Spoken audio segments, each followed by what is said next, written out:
Well, howdy there, Internet people. It's Belle again. So today, we're going to talk about Trump's Yemen success.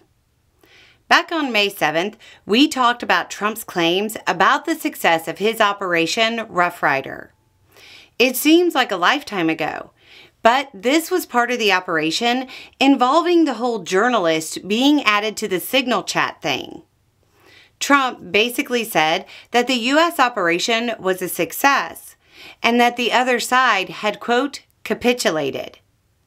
In that video in May, let's just say I was a little bit skeptical of the president's framing of the situation because his framing and declaration of victory didn't actually match what any of the other parties involved said happened, to include the mediators. I'll put the link down below. When speaking about the Houthis, Trump said they, quote, capitulated, but more importantly, we will take their word that they say they will not be blowing up ships anymore. And that's what the purpose of what we were doing. That was said on May 6th. Secretary of State Rubio said, quote, this was always a freedom of navigation issue.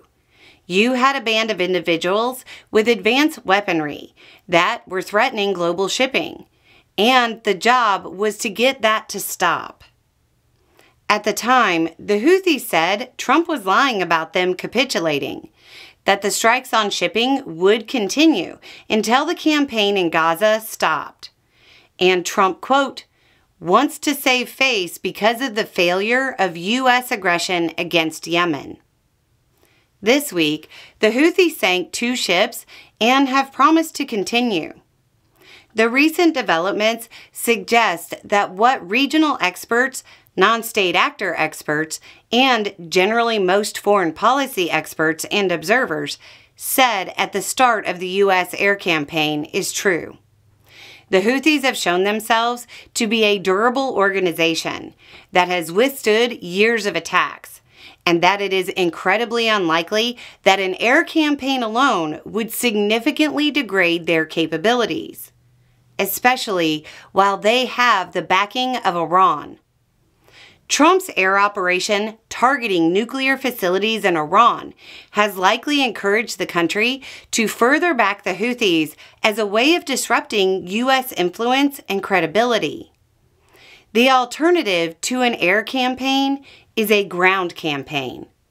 Much like Iran, a U.S. ground campaign in Yemen would be a costly, years-long endeavor that I, for one, would like to see avoided. The Red Sea is a vital shipping corridor of international trade, but I would prefer longer transit times for goods over seeing yet another U.S. intervention in a region that the U.S. has been trying to leave for quite some time. This is a moment where we can hope that Trump's isolationist streak continues. Trump's operation in Yemen did not achieve stated objectives and gave the U.S. a pretty embarrassing black eye. But that doesn't mean it's time to double down or up the ante. Anyway, it's just a thought. Y'all have a good day.